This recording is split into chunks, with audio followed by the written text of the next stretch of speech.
Welcome back. You are tuned to the Labor Forum here at WRFG 89.3 FM. Our first guest in the studio is Charone Daskins. Hi, Charone. I believe this is your first time here. Can't believe it. Yeah, We've had so many people with the Fight for 15, and we somehow have not had you. And you are one of the lead organizers. So we're happy you're here today. Yeah, I'm glad to be here. And not only that, you're surrounded by folks who've been working with you on the Fight for 15 Atlanta Raise Up.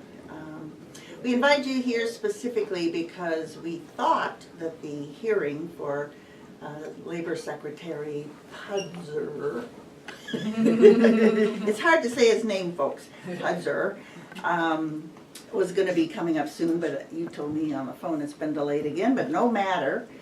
We're hoping that you will give us and our audience a little bit of a background about this particular nominee of Donald Trump, who's like the opposite of whatever the position is. We've talked about this before on this show about how the energy secretary is a person that is a gas and oil guy, and on and on and on.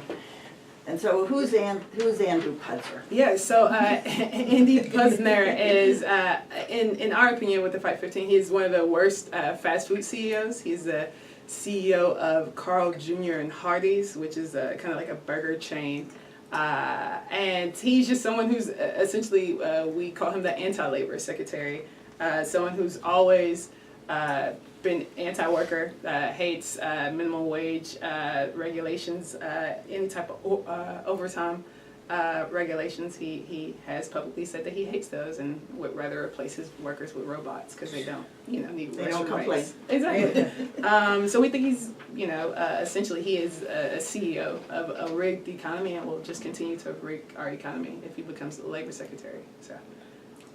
All right, so we've got two low-wage workers sitting beside you, and then some retired workers in the room. So one of the things, of course, is that we have to say, or at least I gotta say, let me say, that in general, the people that are usually chosen for labor secretary in the U.S. cabinet of any president, Democrat or Republican, is usually not a great friend of labor. It is usually actually a person who is trying to figure out how to contain labor, restrain labor, keep labor rights in check. But we'd have to admit that this guy is one of the most blatantly, as you said, anti-labor labor nominees possible. So let's talk a little bit first about the movement that you have been helping to organize and that the two women that are sitting next to you have helped to bring life to, and that is the Fight for 15.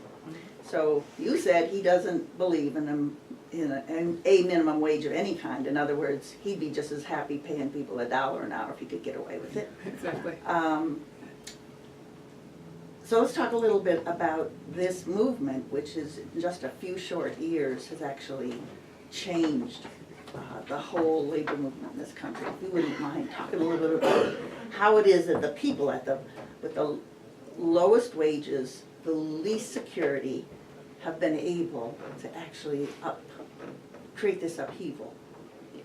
Yeah, I mean, I think it really kind of speaks to the power of people and the power of labor. And I think what the leaders of the Fight for 15 movement, see is that just how much power they really have and how much, how much money they're making for these CEOs who want to continue to tell them that, that they deserve, these pennies, while they see CEOs who are making, more in a day than what they make in a year. And I think, and then continue to see the narratives that are out there about, the type of worker that they are.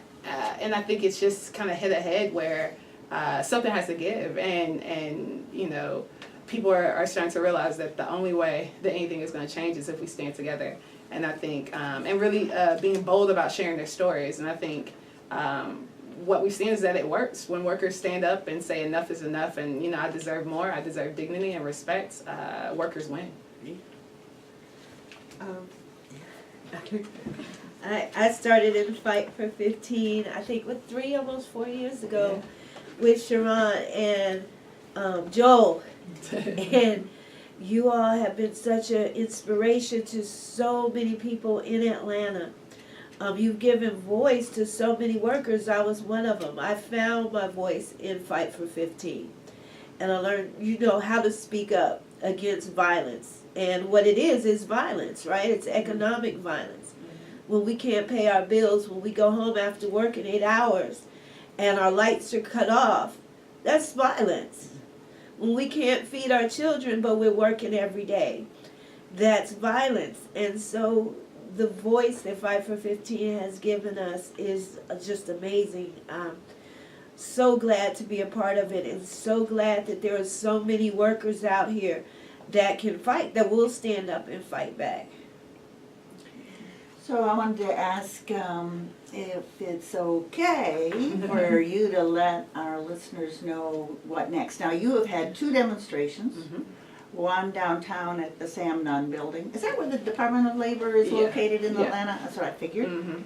And then a second one at Hardee's just this past week, where your whole crew, I think, pretty much did that demonstration and went out and supported the Nissan workers. And I'm going to ask you about the question of solidarity in a second. All right. So is there something else coming up? Because you've now said that the hearing for this Pudzer has been moved back. So could you talk a little bit about when it's going to happen and what kind of things people might be able to do to register their opinion about him? Yeah, so the hearing for Pudzer has been pushed back again a third time. So they pushed it back to February 7th. And so on the 6th, the day before, we're going to be having another rally at the Hardee's in Atlanta at noon. And then we also have a petition that folks can sign to also, where we're taking signatures of folks who are saying that they don't want Pudzer to be the labor secretary, just because he's horrible. And we're just going to continue the fight. I mean, I think our position is, whether or not he gets, confirmed or not, like, we're not going to stop fighting. We're going to continue to be the resistance arm to whatever is coming at, working people across the country, especially the state of Georgia. So, yeah. Did you have a question on that or a comment? No? All right, so now let me ask about this issue of solidarity. All right. I think one of the things I've noticed about many of the members of the Fight for 15 and Dawn and Annette are 2 of them, is that they come to other people's, other workers, other people's things. So I wanted to ask you, in the kind of educational work that you're doing with fast food workers, many of whom are single moms, many of whom are also young. And so do you do education about worker struggles and issues? I mean, how is it that you have been able to not only empower people to speak up on their own behalf, but have them see that they need to speak up and be in support of others? Definitely. So first of all, I got to shout out our home care workers too. So Yes. they're always out there with us, fighting for their rights as well. I think we definitely do try to do a lot of training and leadership development with all our activists and leaders that we work with. And it's really just important. We really focus on seeing people as whole people and not just as they're just working this industry, so they're only focused on or worried about, concerned about this particular issue. But we know that there's so many things that are impacting our members' lives, and so it's really important for us to pay attention to what's not just happening within the labor movement, but in every other movement, and be able to show up and show out when we need to.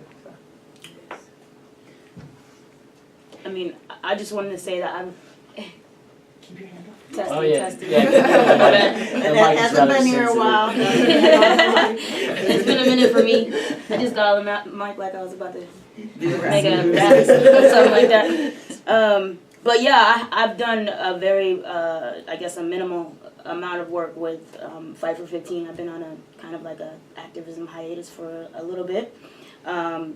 So I don't want to take that spotlight away from, Charone and Dawn, who definitely There's enough of could it. speak more to it. You know what I'm saying? I've done a little bit of work with you guys last year, but it's just a travesty that anybody in the United States who works a 40-hour work week doesn't get to take home at least $15 an hour. I have friends that are home health care workers, CNA workers, and they can't spend any time with their kids.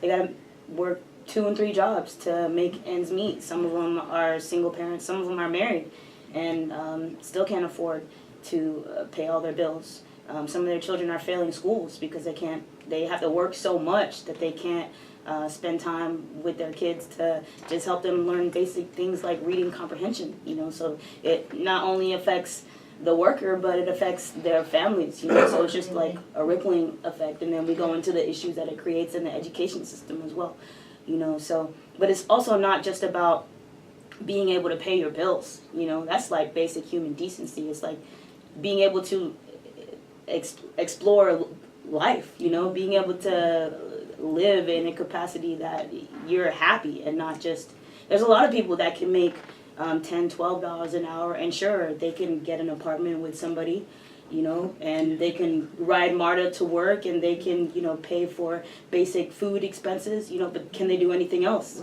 Right. Can they travel? Can they go to a concert if they want to? Can they buy, a new shirt or some shoes if they need to? So it's not just about being able to Minimally survive. Yeah, exactly. It's about humanity and being able to access the things that that other people have opportunities to that we don't, because we don't make at least $15 an hour. So, and these CEOs are making more and more and more. They're getting increases. They're getting raises every year, all the while telling us that they can't afford to pay us at least $15 an hour. So, it's wrong, and we need to continue to stand up to it. All right, so we have just a few minutes left of your interview, so let's have you, because we know that we're a drive time show, All right. and people driving home from work. Many of them may be driving home from a job that pays less than $15 an hour. All right. They may have seen the demonstrations.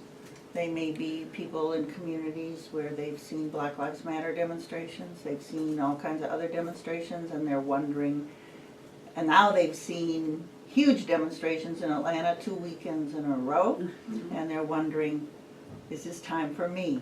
Is this time for me to step forward? So if they were interested in the Fight for 15 and Atlanta Raise Up, how would they reach out to you? Definitely you can check us out on our Facebook page, which is ATL Raise Up, at ATL Raise Up. We got a website, fightfor15.org. And those will be the places to definitely reach out for us, and look out for us. We're very, and also on Twitter, we're really active on social media, so and we like to publicly announce all of our stuff, so you'll definitely get a lot of information from there. One last question, we got like 45 seconds left. All right, cool. So the full title is Fight for 15 and a Union. Yes. And I want to ask you, lots of times it gets abbreviated. We're a program that is definitely in support of people belonging to unions and having a basic contract about what their rights are. So could you talk about why and a union is so important on the Fight for 15? In like 30 seconds. Yeah, so it's important because it comes down to dignity and respect, and being able to have benefits at your job, not having to deal with sexual harassment, actually having it brings about balance of power. So the folks who are actually doing the work actually have a say in how the work actually gets done, and not just very top heavy. Because we know that the workers actually in the shop actually know the job a lot better in most cases than the ones giving them the directions. All right, so Charone, thank you so much for being here. So folks, you're just listening to Charone Daskins with Atlanta Raise Up, and we'll certainly try to have her back. And we always can listen to the labor forum and find out what's happening with the Fight for 15. All right, we've got a message, and then we have our next 2 guests come on in here by the table, and we'll talk to them. Hold on, please, and stay tuned.